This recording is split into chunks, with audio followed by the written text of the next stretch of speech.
Na-rescue na nga ng barangay Bagong Bayan dito sa Pililla, Rizal. Ito nag-viral na tatlong magkakapatid na inabandon na umano ng mga magulang sa kanilang inuupahang bahay. Ayon sa mga otoridad ay 2 araw nang iniwan ang mga bata. Nakakalungkot lang isipin na merong mga magulang ang kayang gawin ang ganito sa kanilang mga anak. Biruin nyo, meron pa pong 8 months old dyan na bata. At yung kanilang anak na nasa 14 years old ay umalis at nagkatagpo na lang sila, nagkaroon na lang sila ng reunion sa barangay na lang kung kailan kinupkup na yung mga bata doon sa loob ng bahay. Biruin nyo po, gaano katagal nang walang laman yung kanilang sikmura, wala pa silang tubig na iniinom, hinayaan na lang ng kanilang mga magulang na abandonahin sila nang wala man lang iniwan na kahit ano sa kanila. At yung 8 months old na bata ay nangangailangan po yan ng aruga ng magulang at hindi po yan kayang mag-survive mag-isa. Sa dami-daming kababaihan sa mundong ito, marami po ang nagnanasa na magkaroon sila ng sariling anak ngunit hindi pa sila pinagkakalooban.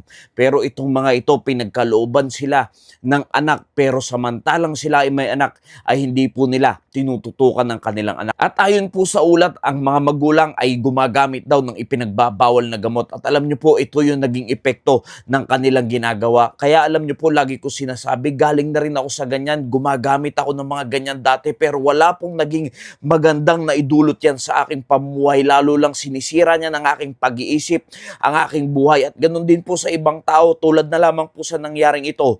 Gaano sinira ng droga na yan ang buhay ng mag-iinang ito. At yan po ay bunga ng paggawa ng dyablo sa mga tao. Kaya alam niyo po mga kaibigan, mga kapatid, madali lang naman gumawa ng ganyan.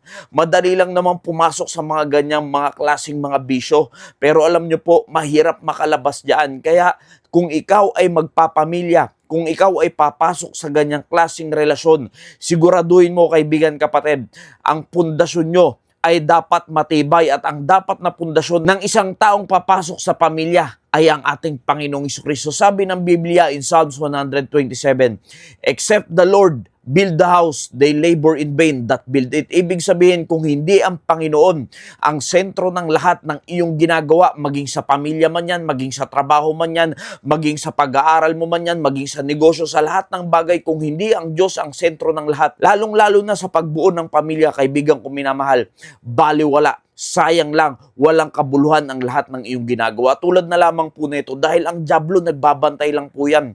The thief cometh not but for to steal, to kill, and to destroy. At yan po yung gusto ng dyablo sa bawat pamilya na mamamayan. Nasirain ang pamilya. At pag nasira ang pamilya, wasak ang lahat. Walang magiging magandang kinabukasan dahil wala ang Panginoong Jesucristo sa kanilang buhay. Kaya alam niyo po, mahalaga na kilala mo at alam mo yung iyong pundasyon pagpapasok ka sa pagpapamilya. Dahil hindi po madali.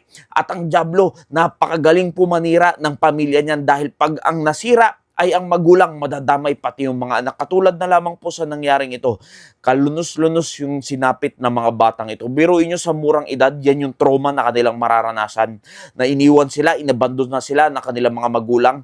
Ano na lang kaya yung mararamdaman ng mga batang yan. At kahit pa, bumalik yung kanilang mga magulang, nakatanim na yan sa kanilang mga isipan. Kaya alam nyo po mga magulang, hindi malabong mangyari din yan sa ibang pamilya pa. Ang kailangan po ninyo ay mas matibay na pundasyon at yan ay walang iba kundi ang ating Panginoong Jesucristo dahil pag ikaw ay nasa siguradong pundasyon, matibay na pundasyon ng ating Panginoong Jesucristo, hinding-hindi ka basta magigiba at mapapasok ng kaaway sa mga ganyang estratehiya niya upang masira ang mga pamilya. Nawa, naging pagpapala po ang mensaheng ito. Maraming salamat po and God bless you all.